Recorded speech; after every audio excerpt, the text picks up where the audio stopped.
Yo, Max, you and Sarah ready yet? I asked. Max's muffled voice shouted back to me from inside of our SUV. Yeah, man, just hold on. On God. Max sounded a bit annoyed. I had already gotten my stuff out of our car and was patiently waiting for Max and his girlfriend Sarah to get their stuff out of the car. Alex, do you want me to bring your bags in for you? Lily called out as she stood at the front door of our cottage. Nah, I got it. I'm just trying to make sure Max and Sarah don't get stuck on each other in the backseat or the trunk again, I joked. I hauled my bags into the cottage. Hey, I heard that, Max said. Not like you and Lily aren't gonna go at it as soon as we're out of the picture. I shot Lily a playful look as Max said that. She gave me a knowing smile, then rolled her eyes. Okay, come on, let's go. We don't got all day, Lily said. We still need to top up the car at the gas station, maybe grab some last-minute marshmallows and firewood. Lily was always on top of things. She was a bit of a taskmaster, but honestly, I love that efficiency in her. God knows, I definitely wouldn't have been able to plan this trip as meticulously as she did. You know, we don't have to go together, right? How about the two of us go and grab gas, and we can leave these two lovebirds together at the cottage, I suggested to Lily, winking, knowing full well what I was trying to do. Max met my eye too, and a sly smile spread across his face. Sarah emerged from the car, with her backpack on, a guitar under one arm, and her camera in the other. Lily, you left your guitar, she said. She handed the guitar to my girl, and headed into the cottage.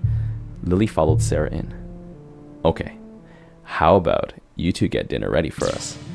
We've got a stove and everything in there, and we'll go run our errands, I said to Max. Max nodded, and we gave each other fist bumps.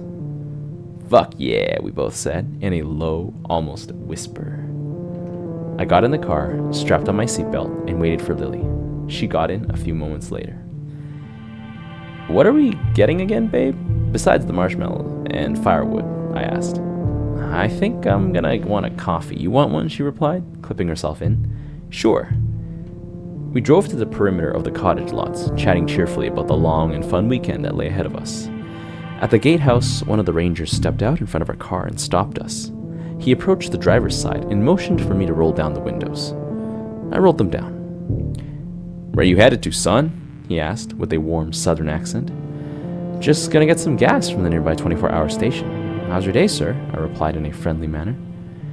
The ranger's brows furrowed, and he raised his hands to massage his forehead, as if he had just had a big headache. He reached into his back pocket and pulled out a folded sheet of paper.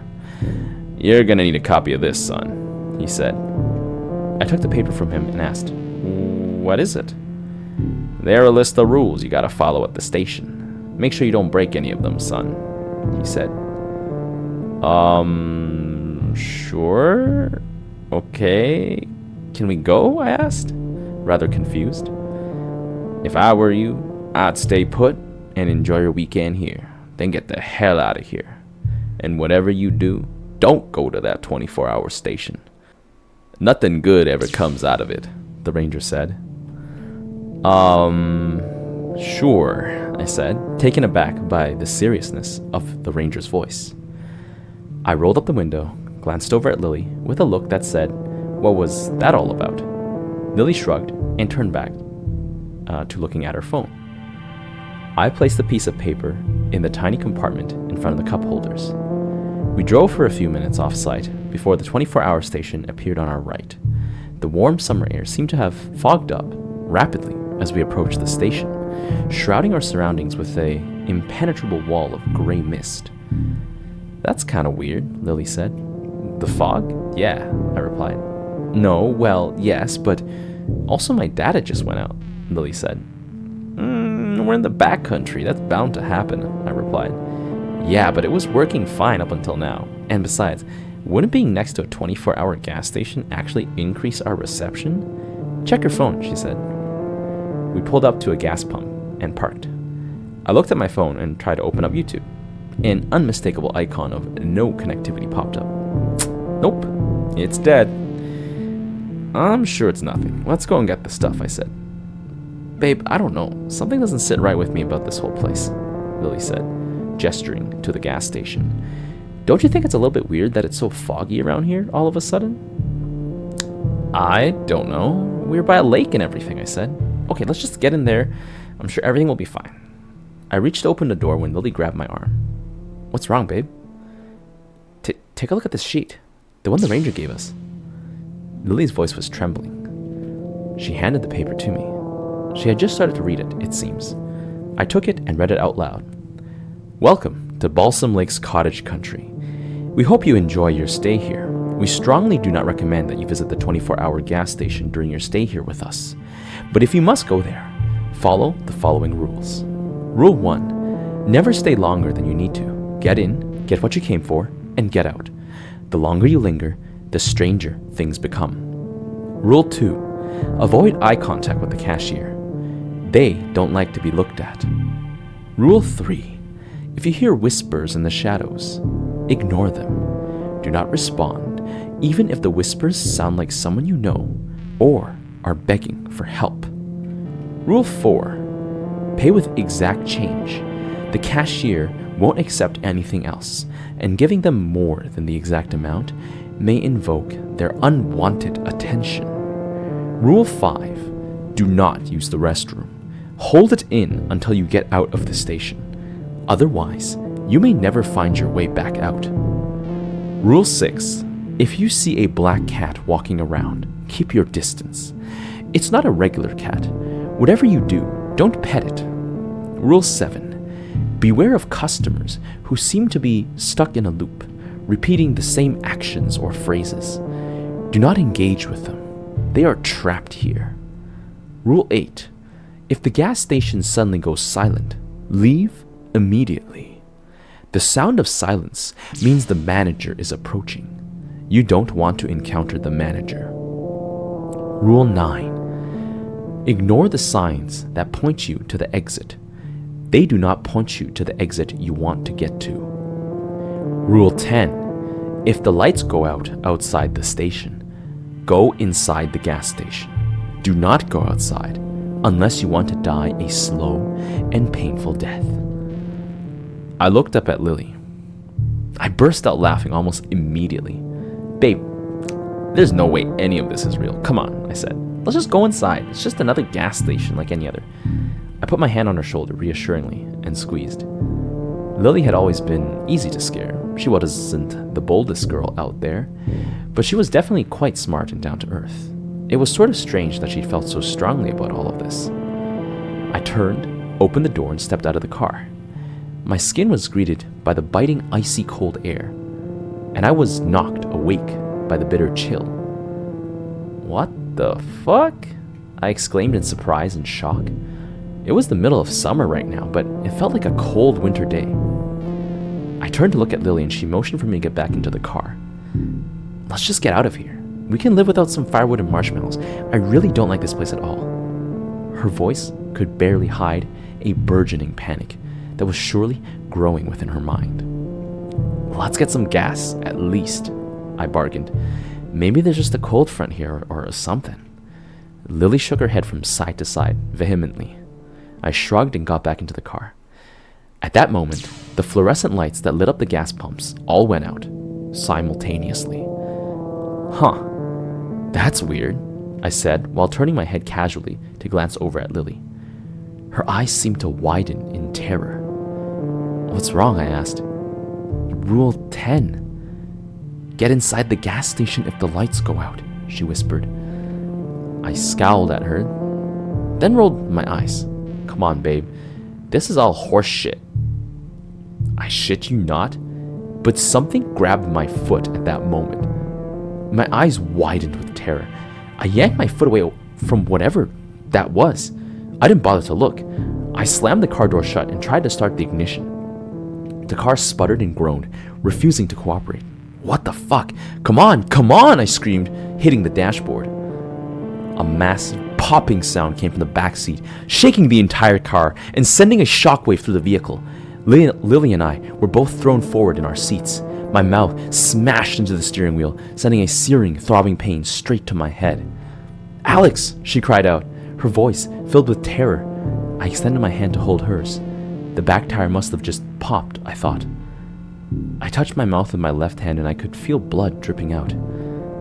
My front teeth had been smashed up pretty bad. The sound of more hands. Claws? whatever those things were, could be heard around the car. "Alex, we need to get into the station. We can't stay here. Not when the lights are out," Lily said. She looked me in the eye, half pleading, half commanding.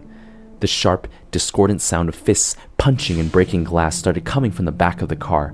I looked up at the rear view mirror to see dark, wiry fists made from what seemed to be the darkness and shadows themselves.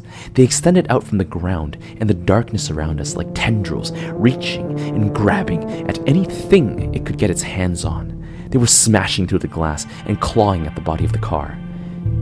We can't go out there, babe. It's fucked out there," I said. "We can't stay in here either. They're going to get into the car," Lily pleaded. At that moment, the trunk was wrenched open by a multitude of shadowy hands. More hands seemed to engulf the door and proceeded to rip it clean off. They hoisted it further into the darkness, tearing it to shreds in the process. I looked at Lily.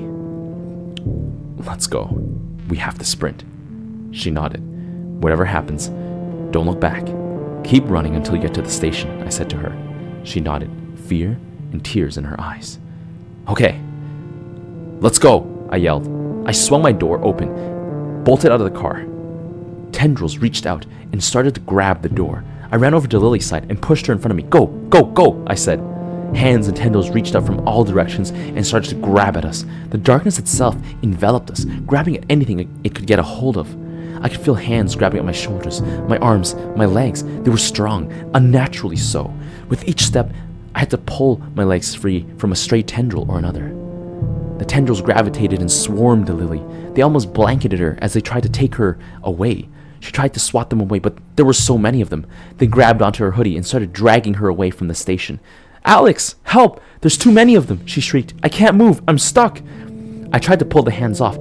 They were disgusting and unpleasant to touch. They were icy cold and slimy. If I held onto them for too long, they started to engulf my own hands. I yanked off countless tendrils while Lily tried to swat away many others. But for each tendril we tore off, 3 more would grab onto her. "Take your hoodie off! Toss it!" I shouted in desperation. There was no way Lily could get away unless she did that. She quickly wriggled and struggled her way out of the hoodie. The tendrils rapidly pulled the hoodie back into the darkness and started tearing it to shreds. Let's go! That's only gonna buy us so much time," I yelled. We sprinted forward to the gas station, making sure that Lily stayed ahead of me. The sickening crunching sound of fiberglass, metal, plastic, and glass being crushed and torn to bits could be heard behind us. The car was no more. We didn't look back. The familiar mechanical beep of automated doors opening greeted us. We quite literally fell headfirst into the gas station. I got up and doubled over, panting heavy. Lily sat up on the ground, eyes wide. Our eyes met for a brief moment before we both turned to look outside. The all-consuming darkness was still there. I looked over. Standing by the candy aisle was a small black cat. It looked adorable and extremely fluffy. It slowly walked up to us, somewhat timid, somewhat curious. My heartbeat started to slow down as I realized that we were safe now, if only temporarily.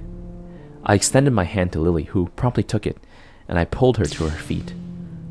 "You okay?" I asked her. "Yeah, just shaken up." "How's your mouth?" she asked. "A little fucked up. I think my tooth's broken," I said. I tried to smile so Lily could see if it was. "Does it hurt?" She had a big grimace on her face as she inspected my injury. "Let's get you cleaned up. There's gotta be some napkins here," she said. "Let's use the bathroom. Here, let me ask the cashier." But Lily cut me off. "Babe, don't you remember the rules?" she said, a hint of frustration in her voice. "Oh, fuck. I wonder where they keep the napkins then," I said. "Let's go look together. I don't think it's a good idea to split up here," she said. We locked arms and started to look around for the napkins. Usually you'd be able to find them where they sell the questionable gas station food that's been sitting there for God knows how long. For the first time, we looked around and scanned the gas station. We had been so preoccupied with our predicament that the outside world just seemed to have been muted or put on pause. This 24-hour station was a massive building. It wasn't your run-of-the-mill neighborhood station. It was more of like a pit stop where people could stop by for some refreshments and have a place to stretch their legs while on their way to the next state. There were many aisles with an assortment of the usual goods you'd find at a gas station, as well as some more proper selections of smaller versions of prepackaged baked goods or snacks. There was the classic car maintenance items section with motor oil and scented trees. There was a section with some camping goods. It was mostly filled with junk and other gimmicks. There was also a few other customers in the station with us. They all seemed to be minding their own business, shuffling about, doing things you'd expect people to be doing in one of these 24-hour pit stops. There was a big chunky man devouring a gas station hot dog. He sat at one of the comically small tables. There was a middle-aged woman picking up snacks and drinks. There was another group of college-age kids rifling through the alcohol section. We made a beeline for the napkins. "Babe, I think we should just get out of here as soon as the lights turn on again," I said. "Yeah, but we can't stay in here for too long either," Lily replied. The tiny black cat that had come to investigate us had followed us to the napkins. Babe, is that cat on the rules?" I asked, looking at Lily. Lily patted herself down, trying to find the paper with the rules on it. Fuck. I must have left them in the car. "Do you remember the other rules?" I asked. The tiny black cat walked closer to us. Its round, innocent eyes looked at us, hopefully. It meowed again. "Maybe he just wants to be pet," I said. "Alex, please don't touch that cat. We have no idea what it is. And considering what happened to us outside, I wouldn't want to get closer to it," Lily said. "But look at it, it's so small and cute," I said. The tiny cat sat down in front of me, blinked, and looked up at me. It meowed again. At that moment, the lights turned on again outside the station. "Oh, thank God. Let's get out of here," I said. "Alex, how are we going to do that? We lost our car," Lily replied.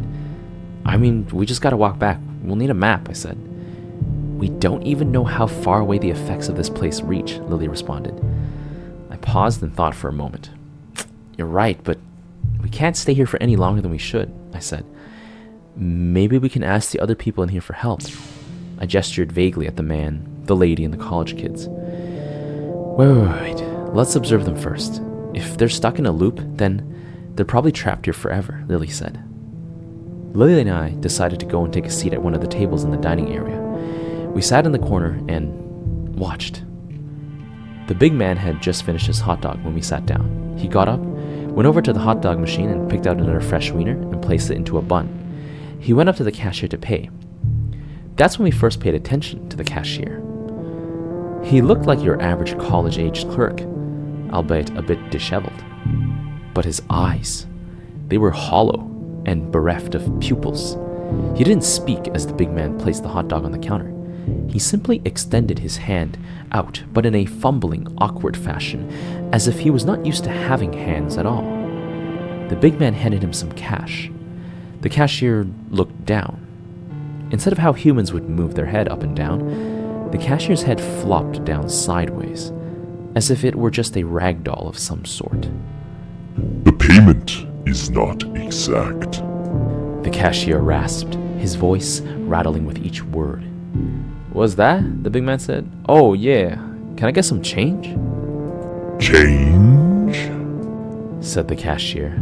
His eyes expanded and turned a deep crimson color as his head swung backwards so rapidly it looked like he had snapped his neck. Or it had snapped its neck. Because it was definitely not human. "There is no change here." The cashier screeched. The big man looked visibly terrified, but he was frozen in place. He was so terrified, he could not even move. The cashier started screeching louder and louder. Then, it raised itself up onto the counter with its arms. They had extended into long, emaciated, bone-like structures. The cashier was massive, and he towered above the big man. Its mouth opened impossibly wide, like a car door swinging open, only to reveal rows upon rows of sharp, serrated teeth. It leaned in closer and closer to the big man. The man tried to scramble backwards, but ended up slipping and falling in his panic. Don't come any closer! Stop! Please, what are you?" the big man cried out, pleading for his life. The cashier cackled and chomped down on his head. The muffled cries for help, intermingled with the screams and squirms of pain, could be heard in the jaws of the cashier. The man flailed hopelessly, trying to smack the cashier and free himself, but this beast was simply too strong. His blows simply bounced off the thick hide of the cashier. The cashier raised the man off the ground, still clamped down tightly on his head. Then it shook the man around in its mouth like a dog would its chew toy. Then a sickening, crunching sound could be heard within the maws of the beast. The big man's limbs went limp instantly. The cashier continued to chomp and munch on the man, creating an extremely jarring and gut-wrenching crunching sound. The sound of bone breaking and flesh tearing. I turned to Lily. Her eyes were wide in terror and she was frozen, staring at what had just unfolded in front of us. I shook her a little to wake her from her nightmare. Babe, we need to go, I said in an urgent whisper. She turned, looked at me, and blinked. It looked like she was about to scream. Acting quickly, I put my hand over her mouth. Shh. You want that thing to hear us? I asked. Her eyes widened in understanding. She nodded, then immediately fell into my arms. She was shivering, shaking with terror. I had never seen her like this before. She was always so composed and on top of her shit. I tried to calm and soothe her by patting her back and kissing her on her forehead. I rocked her gently in my arms, all the while the sickening crunching and slurping sound of the cashier devouring the man continued on in the background. By now the cashier had raised itself up from behind the counter and was fully feasting on the corpse of the man. The cashier seemed to reveal its true form now as it greedily devoured the man. It had long skeletal arms that ended in a hand with 2 sharp fingers and a thumb. Its mouth was one big mass of teeth. It had no legs, but it had a long slithering tail tipped with sharp spikes. It had a large amount of webbing between its upper arm and its back. It had a thick, meaty carapace on its back that looked slimy and gross to the touch. It resembled a massive carnivorous stingray. It would have been easy before to get out of here, but now the cashier and its unfortunate victim blocked the widest path out of the station. And worse yet, it was basically dead center in the station. The cashier at any moment could peek up and see between all the aisles. There was nowhere for us to hide, except at the aisle ends. I looked at Lily and told her to come with me, quietly. She nodded, still shaking. I hadn't noticed it up until now, but I realized as I started to walk that my legs were quaking too. It was as if they had turned to jelly. Still, I limped and hobbled on, holding Lily's hand, pulling her behind me. We kept going until we were safely concealed by the car interior supplies aisle. We both sat down, breathing heavily and sweating profusely. I locked eyes with Lily, and I could still feel the utter terror within her.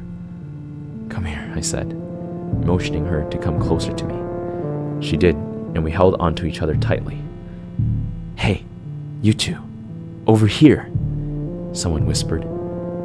Lily and I both glanced around, checking the ends of both aisles. There was no one there. If you want to get out of here, I can help you, the disembodied voice whispered. It sounded like it was coming from the back of the aisle, where the frozen goods were. I looked at Lily, then beckoned for her to follow me. We crept up to the end of the aisle. The cashier was still munching down with sickening slurps. I peeked quickly, then ran across to the other aisle end. The cashier was still blissfully unaware of us. That was good. Come to the back. There's a secret way out, the voice whispered. I looked at Lily and beckoned for her to come over. The aisle end was just big enough to conceal the both of us. Lily stared at me for a moment. Why are we going this way? She asked as she quickly snuck over to me. There's a guy over there, I said, pointing at the frozen section. I think he knows a way out. What guy? Where is he? Lily said. He's over there somewhere, I said. Now that Lily was asking me, I realized I had never seen him at all. Are you sure you're not hearing things? Lily asked me. I don't know, I said, "Look, let's just get out of here." Lily nodded. We turned to peek around the aisle, and we saw nothing. Like, no cashier, no dead guy, no blood, nothing. The floor was once again sparkly clean. The cashier was back at his spot, mindlessly gazing at nothing. "What the fuck?" I whispered. "Lily, are you seeing what I'm seeing, or am I losing it?" "Lily?" I turned around. Lily was nowhere to be seen. I almost cried out, but stopped myself just in time. I stood up, and I scanned around the station. I saw that the college kids were still there, buying their booze and rifling through the snacks section. The middle-aged woman was still picking up her snacks. I went up to the college kids. "Hey, have you guys seen my girlfriend?" I asked one of the guys. He wore a Hurley cap backwards and was in a white tank and cargo shorts. He turned around to face me. "Hey bro, what's up?" he said. I didn't respond. His face from far away looked normal, but now that I was right next to him, I saw that his facial expression seemed to be permanently frozen in an expression of pure terror. Even as he spoke, his lips didn't move, nor did he make eye contact. His voice, too, was distorted. I stared at the rest of his friends. The girls had tears permanently rolling down their cheeks, petrified in terror. The other guys had expressions of agony or pain etched onto their faces. But they moved around and chatted as if they were still on their weekend college bender. "Hey Chelsea, wanna get some White Claws?" one of the boys yelled. His face had been rent apart by some creature. Maybe the cashier? Yet he talked as if nothing had happened. "Sure, Brett, but you gotta finish them with me," Chelsea said, her face still contorted with fear. "Hey man, you good?" asked the first guy I talked to.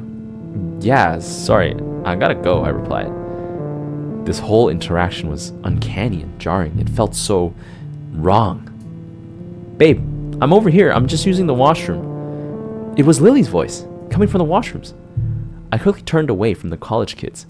They were probably trapped here forever. I think that's what the rules said anyhow. I walked slowly to the washrooms, trying to hide from the cashier. From time to time, I would steal a peek at him from behind the aisles. The cashier didn't seem to care much, if at all. I scanned the rest of the station for the big man. He was nowhere in sight. Fuck. Maybe he had actually died.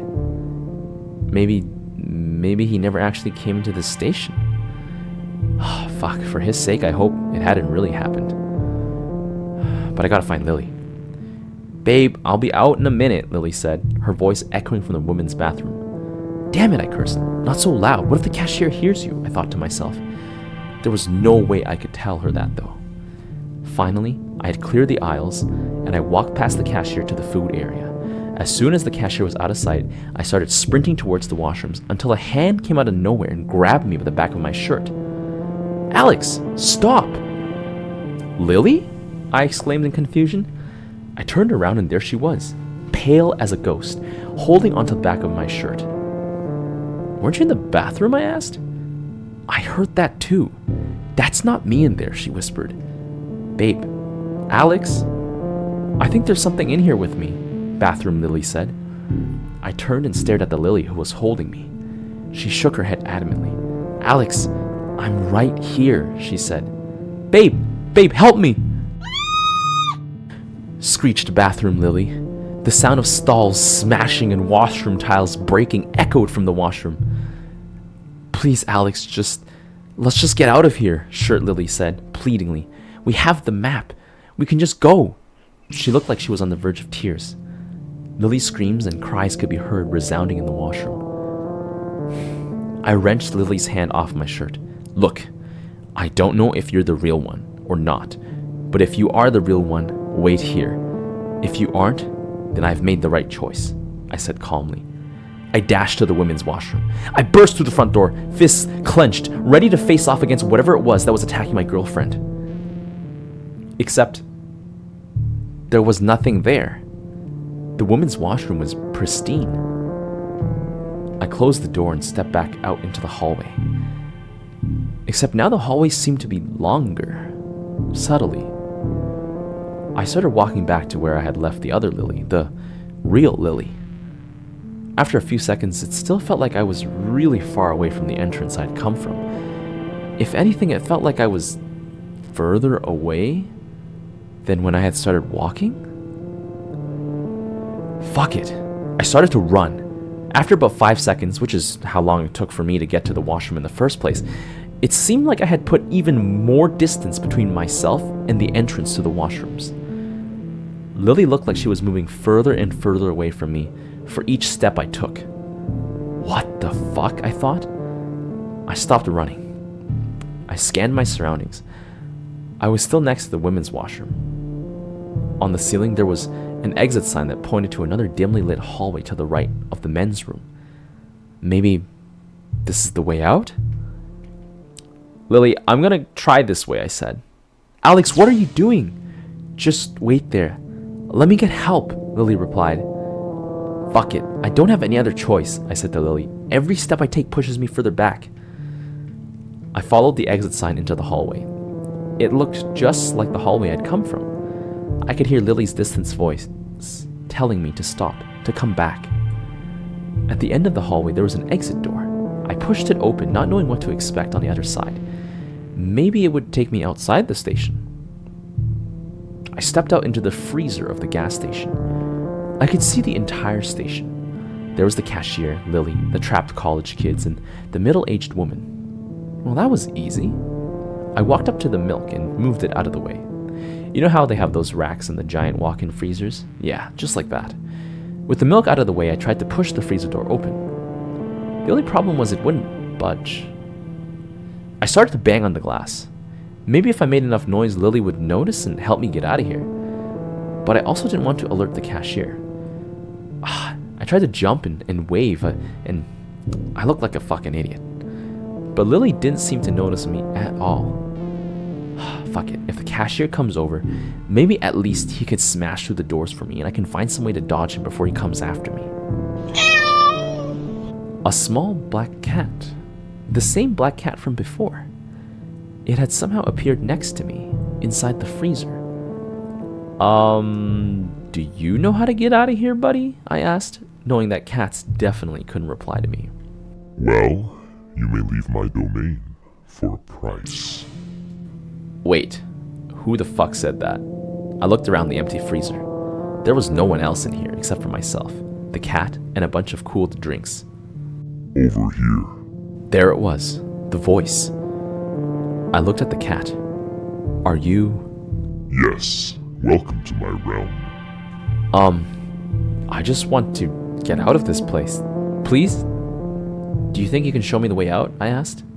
A life for a life. That is the only deal. What do you mean by that? I asked. You belong to me now, unless you sacrifice another's life for your own. Who do you want? You don't mean Lily? I asked. A life for a life. That is the law. There must be some other way, I said. A life for a life. Lily and I fetched some marshmallows from the snack aisle at the gas station. The two of us smiled as we happily walked over to the young cashier to pay with exact change. It was a beautiful day outside. We couldn't wait to get back to the cottage. We took our goodies and tried to leave the gas station. Lily and I fetched some marshmallows from the snack aisle of the gas station. The two of us smiled as we happily walked over to the young cashier to pay with exact change. It was a beautiful day outside. We couldn't wait to get back to the cottage. We took our goodies and tried to leave the gas station. Lily and I fetched some marshmallows from the snack aisle of the gas station. The two of us smiled as we happily walked over to the young cashier to pay with exact change. It was a beautiful day outside. We couldn't wait to get back to the cottage. We took our goodies and tried to leave the gas station. This was the only solution we had. To still stay together. Neither of us would leave the other behind now. We would be here together, forever, grabbing marshmallows, paying with exact change, anticipating going back to the cottage together. I mean, the alternative would have been far worse. Hello. That's the end of our story. If you're still here at this point, you must have enjoyed this story. Consider supporting my channel by subscribing, ringing the notification bell, or sharing this with a friend. Additionally, you can support me on Patreon if you would really love to help me grow my channel. Thank you, and until next time.